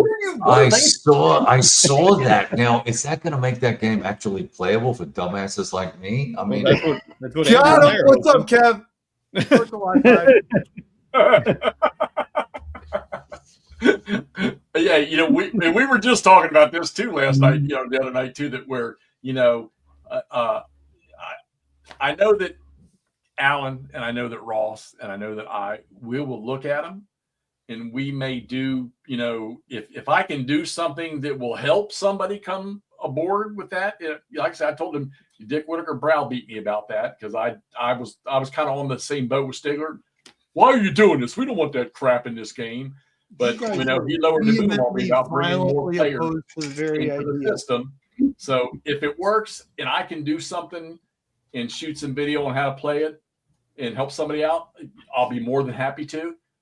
But me playing those rules on a regular basis, it's not gonna happen. Jeff, you forgot your top hat and monocle to look down at the peasants. Yeah. I'm gonna stick with Herman Luttman's ACW stuff. That GCACW stuff, or whatever it's called, GBACW stuff is just not doing it. 2 days with a dude playing that game. I said that was a great time. I enjoyed your company. I'm never playing this game again. What game did you play? Oh, who knows? It stuck with you that much. Okay. He sent me his Death Valley box, and we gave it away on the show. So he only charged me $140 for it. Not every game is for everybody. That's for not every game is for everybody. That's right. I'm sure there's a lot of people that love that system. I feel like a good teacher is worth more than a redone rule set, but I understand that GMT can't control who's teaching a game or doing any of that. Right. Well, it's like simple Great Battles for History, right? That generated its own, decades of abortive rules, modifications and adjustments and changes and complex things. So I don't know if that I ended up migrating off that and going to the full game because there was just a loss of fidelity, right? What there is in GBOH, but so I don't know what will happen with that for you guys. Good luck with all that. So that leads to that leads to a good question. What, from going back to the Bulge, what would be a good simple Bulge game that has fidelity for people to play? Fidelity. I've been divorced 3 times, so I don't know what fidelity means. Okay, Jeff. So what? No. What do you mean by So what do you mean by fidelity, Alan? Well, it just have the level of detail that people would feel comfortable with. It's just not rolling dice and it's not Axis and Allies, but it's not exactly last game. Yeah. Yeah. I mean, what type of depth would we want? I mean, we're talking operational stuff here, and there's some good stuff to it, but we're saying how can we break through and what's going to be the victory? But maybe what Randy's talking about right there with the lightweight. I mean, I don't know anything about those the 20. I mean, I know what they are. Yeah. That's Army scale, right? I mean, that's cool. Whatever. I mean, I don't know what I know. The lightweight Bulge game. God, maybe one of the old quads, or I mean, why not just Avalon Hill Battle of the Bulge? I don't know. I mean, I would say that would be. Okay. Well, okay. Great. And when you can find those things, not paying an arm and a leg for them. I mean, Avalon Hill one. It's cheap as shit. Usually it's like $10-20. Yeah, but what about something newer? If somebody wants to just suddenly come, I mean. Well, SCS Bastogne, I think, is a good one, and you could get Ardennes 2 or Ardennes, either one, right? Yeah, they'd be playable. Cell game from Revolution, you still get that. Yeah, but if you want to play the whole Bulge, I mean, Ardennes 2, I mean, I assume it's still available. The rules weren't that hard. Like that's difficult to play. It's not. I mean, it's SCS. It's not hard to play. Right. I think. And Yeah, some of that probably is some of us who like the older SCS stuff. We're like, this isn't the same. But someone new to it, they who knows? They might be like, I don't know the difference. I think the only way to do it is play Goss. You got to go Goss. Amen, brother. Just get rid of everything else and everybody just play Goss. I mean, I'm going to go down that road again. I think it would bring our world and country together. So let's do it. Then our hobby would die. This is not a soda commercial, Todd. Oh, I'm sorry. It's Christmas time. I was trying to be okay. Gosh, I don't know. That's a really tough question. I mean, maybe it's that. Maybe there's not enough fidelity to it. Those new games that Andrew brought up from Compass, that area game. This is why we want Andrew to have a YouTube channel, because he plays a lot of what I like to call like the blow through games, where Andrew could sit. He'll start a game at 10 o'clock at night, and by 2 in the morning, he's played it from top to bottom and set it up again and going after it again. Right. That's awesome. So good. And I wish he had some. We get videos from him every now and then. We'll put it on the channels, but no, I don't want him to have a channel because I don't want to, lose my 2 viewers that I get. So I keep subscribing and unsubscribing, so you feel like things are changing. See, I used to do that every time. Like Todd and Jeff would get to a milestone, like they'd be at 2,000. They'd post in a little group chat. Oh, you 2,000, 1999. I do that too. I do that to guys as well. Like whenever Mo's getting real close to it, rolling over to the next number, I'm like, ooh, it's number. Yeah, God, Kyle, you're right. The ACW does. There's a lot of systems out there. Speaking of which, what is SK? Starter kit, ASL. Okay, yeah. Campi have already decided to ink it in contract. We're going to play Army of the Heartland this year. He and I. He picked up a copy of it. Oh yeah, and we're going to prove the world that it's an awesome freaking game. Oh, wow, you are so brave. That is so cool. I've looked at that thing a couple of times. It's like I had a guy offer to give me a copy of it. I was like, take it. Give it to me if you don't want it. Yeah. What is that? It's it's GCACW before GCACW, or maybe in the middle. Oh yeah. You guys have talked about that. The thing is, it's some of the missing GCACW, because it does the Kentucky campaign and the early Tennessee campaign. Yeah. Which looks really interesting on there. And I've looked at the rules. I mean, I got it. I read through part of the rules. I mean, I didn't find it too hard, but of course I'm a detail guy, GBACW, GCACW. So I know the basics on there, so it's not a big deal to do it. But I don't think it's a big deal. Not a chance, Gray. Yes. Gray, not a chance. Love it. Oh my God, FAP. Well, there are games for everybody. We're very inclusive. That's right. Okay, so right here, McMurray, you didn't get this Landsrath Ridge game, did you? The point-to-point thing. No, but I've played that in miniature several times, trying to duplicate Lyle Bauk. Yeah. I don't. I own one point-to-point game, and that's the Napoleonic Wars, because somebody gave it to me and I played it once. It was fun. Yeah, but Landsrath Ridge is a little different though. It's that solo by that's a solo by Thompson. David. I don't. I mean, I've heard good things about it. I mean, it's interesting because that's a good solo experience. Well, that would be a game where you get a story out of it, I would think. It's not a war game. Okay, it's a resource management game. It's not. It may feel like a war game, and it may have a war theme. Yeah. I'm not sure it's really a war game. There's really not a lot of kinetic things. I mean, he led with its resource management. Compass is doing. They're doing. No way, really? That's interesting. No, aren't they doing the Victory Games Civil War? Yes. Yeah. Yes. Eric Smith's stuff. Which is a great game too. I think it's better than the newer version myself, and I still have it. I got rid of my newer. Ross disagrees. Yeah, I haven't played it. I'm waiting on the reprint. I will play it. I will give it its fair shot. But Rust has had a connection. Yeah, you can't put dirt on Simonich U.S. Civil War. How dare you? A masterpiece. I've had some friends who really, really enjoyed that game, and I've had some other friends just go, nah, absolutely not. I know. Yeah, the people that have played, I have never played For the People. I've never played the Eric Lee Smith one, so I don't have the points of comparison that it drew from. Right. So Well, it's like the Vietnam. It is an incredible game. Yeah. I prefer the old Victory Games Vietnam over the newer one from GMT. But then again, Todd, we had this discussion about Aircourt. Of all the BCS games, I sent you Aircourt because I didn't like the big hexes for BCS. You're very much an aesthetic person. I don't like the dots. The squares are too big. I don't like Randy. I'm gonna go ahead and point out Randy's. This is the perfect example in what I think Kyle was saying earlier. There's different things to fit everybody's. Yep.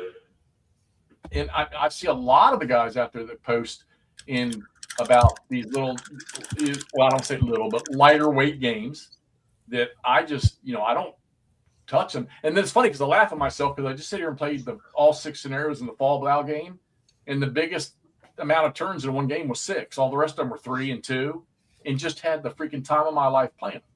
So you're right. There's something for everybody out there. What pre-order tip, Jason? What were you talking about? Compass stuff. Oh, yeah. I've never been a big Compass guy, but lately I've sure been on their bandwagon. So right down the road from me. Here's the best thing about Compass Games right here, right there. New directions in gaming and big logos. It all lines up. Oh man, I mean, I love it. That Compass, I know right where I'm going. Sorry, you're so wrong. What the fuck is wrong with you? At least they've reduced the size of the compass and their company name on the maps. That's just make it half the box. Yeah. Yep, 3 Dog. That's right. When it comes out, all gaming stops. No, good grief.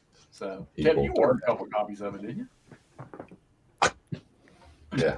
Oh yeah. Yeah, because it's a collectible. I'm gonna keep it for 20 years and sell it one day. We're gonna be playing it for a good 6 months. Get a division. Join in. Exactly. Division. I'm about to start January 1st. We are playing a double-blind, umpired Great Campaigns in the American Civil War, the Maryland campaign, and I have the misfortune of playing Lee. So I have a whole bunch of little generals who will be executing my devious orders. Should be a lot of fun. I mentioned that, and I thought that would be cool. I'd like to do that sometime. I know my schedule coming up, and it's not going to work. But It's an hour a week basically. But it's too much for me. I'm too busy. Oh, sorry, Pika. Look at that. He just pulled that from above his bed. He had to go to the bedroom. Yeah, I think Uncle Bobby. I think it's on his ceiling. Exactly. It's in the shrine in the other room. From in front of it. Usually there's a protective. And he's got his nephew Tommy over there too. Yeah. Cam, are you coming up here at all this year? Where is up here? North Carolina? Anywhere? Gettysburg, the Valley, Bull Run. I mean, you've been up here 14 times. Well, not this year because it's almost over, but next year, maybe. I don't know. I mean, invite me. I'll come and play with you. October. Oh, I ain't talking about that. Well, there you go. Set your date. October 19th. You need to be in Gettysburg. Good grief. What's happening there? We're going to have a get together. We've been putting it out on every live stream. We're setting up October 19th as, granted, we're talking about people that would travel from away. Maybe you take a vacation, you take 3 or 4 days, you come up to Gettysburg, but we're going to be up there. I know that Ross, me, and Camp, at least, we're going to be up there at Gettysburg on the 19th with a rain out day of the 21st. And I'm going to that's a Monday and a Wednesday. I'm going to get tour guide Phil. I'm going to set him up ahead of time so that he'll spend the day with us out there and just, if anybody wants to come down and get together and hang out and do a little tour of the battlefield, that's what we're going to do. Okay. Well, I mean, I have done it a couple of times, but to hang out with you guys, you esteemed gentlemen, oh my God, I would consider doing it again. You can stand like a flamingo next to the Dan Sickles Memorial like I did. Which I went to for the first time just because of McMurray. You have to do the flamingo stand. It's practically required. Guys, this is the good stuff about the Bulge. I mean, I create this stuff because the question comes into my head, am I going to stop playing Bulge games? No, not a chance in hell. Because while I'm not the narrative guy, like I say, Clay talks about all the time, I still do like a story, and the Bulge does present.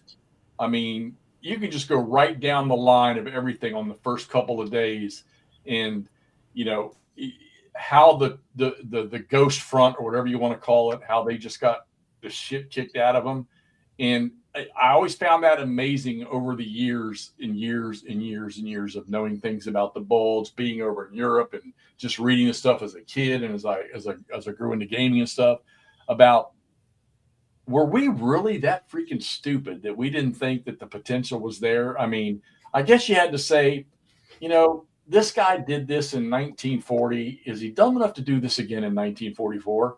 And then were we dumb enough? Apparently he was.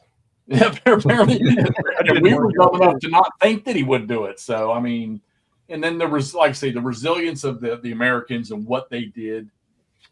Granted, there's no way I don't know anybody that would say it, that nobody would ever say that the Germans could have pulled that off. With what they had. But it's still the response, that the Americans gave.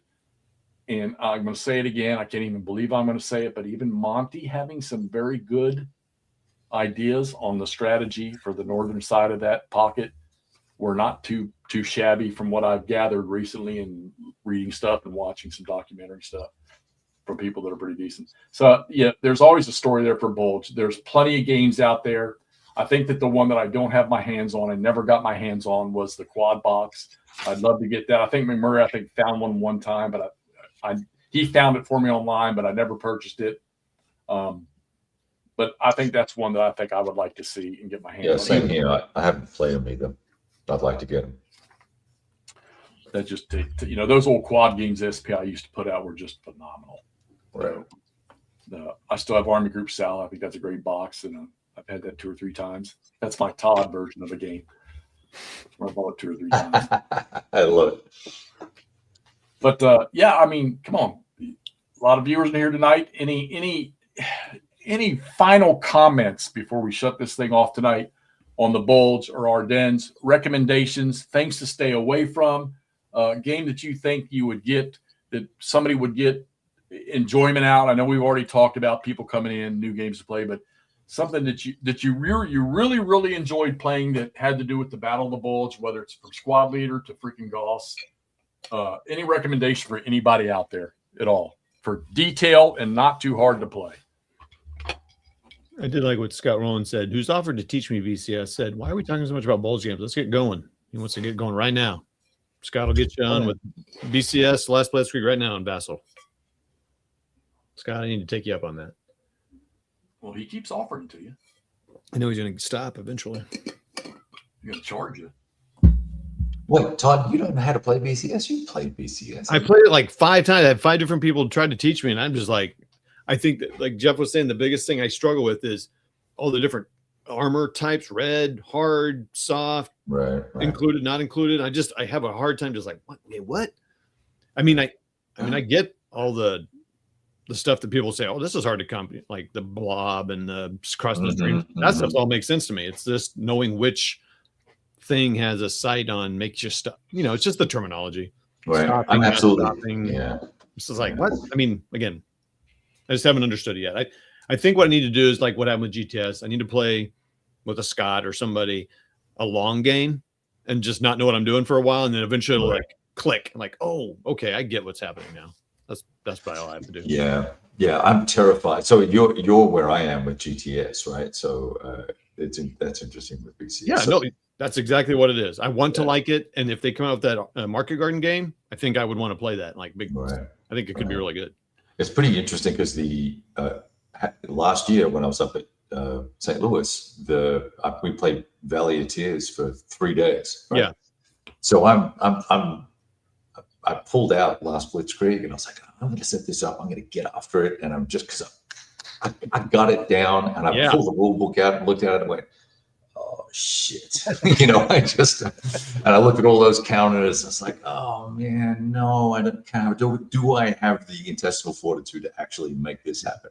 And that's why I pivoted to GTS Best On. Yeah, that's funny. Best On. Yeah. All right, Ross, what's your next Battle of the Bulge game you're going to play, buddy? I know you got a whole list of them there. I think. I mean, I'm gonna play Ardennes 44 for sure. Ardennes. It'll probably be next winter, so probably a year from now we'll revisit it. Well, he'll play it like 4 or 5 times, mind you, the entire. When this went through my brain for this to do this stream tonight, I was telling myself, you know what? There had to be something that went on in December in the East Front that I can go play. Something. And just avoid the Bulge altogether. But no, that'll never happen. I mean, you should. That'd be interesting. Like no one else is doing it. I mean, everyone else is. I'm playing the Bulge. I mean, that's what I did. Well, yeah, but everything you would play in December of 1944 on these fronts, you had the Germans run with their tails between. It didn't have to be 44. It can be. There's a bunch of other years. I don't know if you know that. Oh no, there was a couple, wasn't there? Sorry to be such snow. I always count on Todd to keep me straight. So. Yeah, way to be a dick, Todd. Yep, that's what I do. Good game, Kyle. Very good game. Yeah, Camp and I eventually we're going to go down that road. Maybe drag Ross along with us, but. These two are they're GBACW dogs. I mean, I'd have to say, even with all the stuff that, that we all play. I mean, Camp's really handy with Panzer and some other stuff. And I wish I had the freaking mind trap that those two have when it comes to picking up rules. And for those of you all, if you want to get a glimpse of the depth of GBACW, just keep track with a Sound Like Thunder. Mm-hmm. They're playing Into the Woods.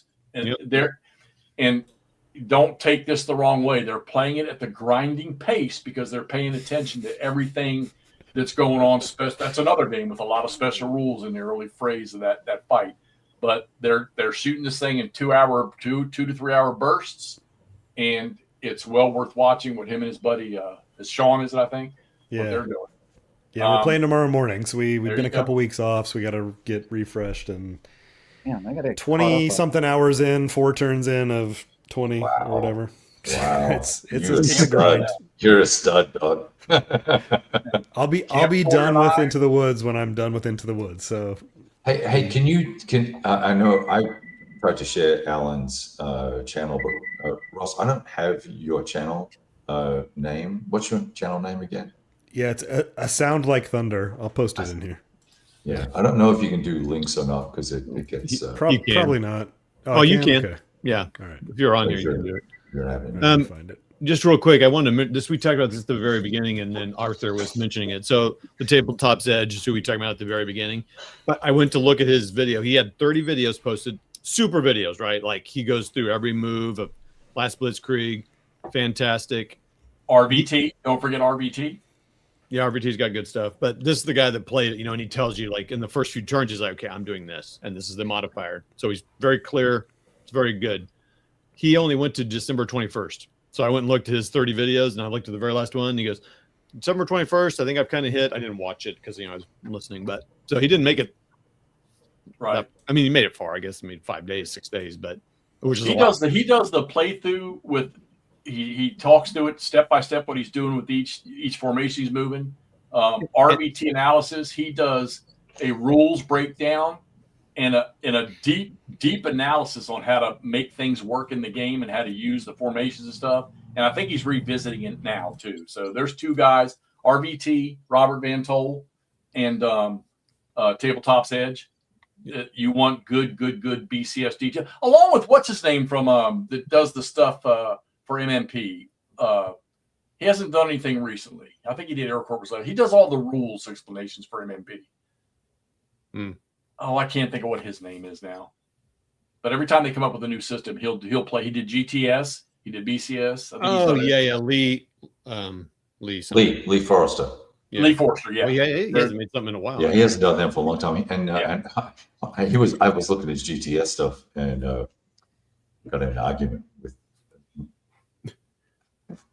some other guy who was commenting on my video going, oh, if you go look at Lee's videos, it'll explain everything. So I went to Lee's video and they did what Lee did. And then the guy put in the post, you're doing it wrong. I'm like, dude, fucking Lee did it this way. And then he gets on Lee's video and goes, Lee, you're doing it wrong. I'm like, okay.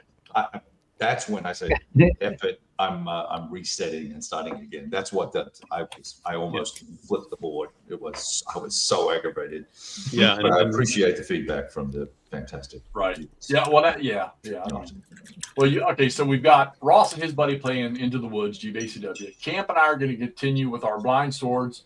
We're also going to take on a campaign from Mark Herman's New Army of the Potomac. Once we settle down on, I'm off for 2 weeks now, so I'm starting to get a little itchy. Actually, having a little fun with that system, playing that, and of course, Mark can get you pumped up. When he was on here the other night. Todd, you're tearing down Iron Tides, and you've got the Christmas stuff going on, but I know you've got what's on your. I'm going to try to get to Sicily, Victory in the West. Okay. All right, Kev, where are you going over the next few days with gaming? I have put Plex over the top of Next War Taiwan, and I'm tabling that for the moment because it's done my head in. I'm playing Race for Bastogne at the moment, and the new Neva War Games Iwo Jima, and Spring Prelude on at the moment. That's my. I want to jump to that Spring Prelude thing too. That's a good looking game. McMurray, don't you have a big playthrough with some T-34s coming up, or did you do that? I do. These are the Soviets for that game. I do. Right? It'll be Monday. Toddy will be playing. Stalingrad. Yes, a big Stalingrad game. We got a whole bunch of Germans with a few Panzer IIIs and a Marder. And I don't remember what the third one is, what the other tank is. And then we've got just a horde of 100 and something Soviets and 5 T-34s. Fresh out of the factory. Yeah, well, marks and everything on them. I'm mainly going for the chili. That's reasonable. I can't blame you. But it should be really fun. Playing with bolt action on what'll probably be a pretty good looking 4x6 table. Is there a particular scenario, or what's up? Is there a particular scenario y'all were playing, or? No, not really. It's a kind of a learning game on a large scale. I played a game of bolt action with a couple guys locally who I haven't played with in a long time. I played bolt action with in a long time, a week or so ago, and they had a really good time and asked, hey, when can we do this again? And can we play, with 3-4 guys aside? Sure. So Nord, God, this was a whole discussion. So yes, the idea is that they are tractor factory, T-34s. There's some really cool pictures of a T-34 trolling around outside the tractor factory. That's like the plate is still like rusty and you can see the brightness on the welds and shit. And where some of the older welds are starting to rust harder. The issue is if I paint a tank like that, it's only good for one thing, period. So I think most of them are not going to be. I didn't put all of the here's all the stowage from the 3D prints. I didn't put all the extra stowage on. You can find tons of pictures like that. But so I'm thinking I might just stick with kind of the classic green, maybe whitewash one of them, or whitewash on top one of the turrets, something like that. So it looks like somebody got yelled at, like, "Hey, Ivan, who gives a shit? Just get it off the line. It doesn't even have an optic. It doesn't have optics on it." Point blank in the city. Exactly. Yeah. That's really cool. I think it's in Beaver's book where he talks about reading, accounts of Soviet tankers who are quite literally sighting down the bore of the main gun on a T-34 to put direct fire into like houses and basements that the Germans were in. And then they'd slam around home, close the bore, fire, and then go to the next one, which is good stuff. Wild as shit. And I can't imagine that actually working almost at all. But just in terms of looking down a T-34 76 barrel, your field of view, even 100 yards away, is going to be like 10 feet around. Talk about focus. If that. Well, no, I mean, it's not that. It's just acquiring the target inside of that thing between a loader and, a commander. Makes you wonder why the Russians built their commander's hatches opening to the front. Well, it's just one of those, again, those two guys trying to talk while neither one of them is remotely in a situation where they feel like moving or doing their job or anything like that. And they are probably just screaming at each other at the same time. That'd be wild. Yeah, Scott, that's what I was talking about with Flames of War. Absolutely. All right, let's close this thing out. So let's just plain and simple, guys. There's guys and gals that are out there. Appreciate all the bodies that came on here tonight, all the input from the chat and everything. It was great stuff, guys. I mean, I wish I could have read every note and responded to every note. I know the guys did the best they could to pick up a lot of stuff. And if we missed anything from some of you guys, my apologies. You can always send a comment. I know my email is also on the YouTube channel. If you want to, you can probably get hold of any one of these guys in any manner of methods. But the plain and simple truth is just because I posed a question about I'm throwing all my Bulge games in the trash, that's bullshit. There's a game for everybody out there dealing with the Ardennes, whatever, 40 or 44, especially with the Bulge. There's easy play stuff. There's depth stuff. There's, all the way down to squad level stuff that you can play. A lot of Bulge games at battalion and regiment level out there, a lot of operational type stuff. It's just a plain and simple fact that maneuver in the Ardennes, breakout, running all the way to the river just was not going to happen no matter what you did, because even if you did have the weather environment to do it, the Allies were just going to slaughter your ass with airplanes. So get out there, play your Bulge games, play the ones you like. And Kyle said it earlier, just look up on yourself. If you got one you haven't played, pull it down and play it. See what you think of it. You might find a hidden gem in there. My hidden gem was Bastogne or Bust. Old game. Turned out to be a fun game to play. Small footprint. Get them out and play them. Kev, thanks for coming on here tonight. Ross, Alan, Todd, McMurray, appreciate it. I kind of wish Mo would have had time. He's probably doing hockey tonight. Hope everybody has a great Christmas. Look for all of us to play something new here. I'm sure you'll see videos posted or live streams posted. And everybody have a great New Year's too. And we'll see y'all next year where we're planning our end of year show. And we'll talk to y'all later. See ya. See ya. Bye, everyone. Later, guys. Good to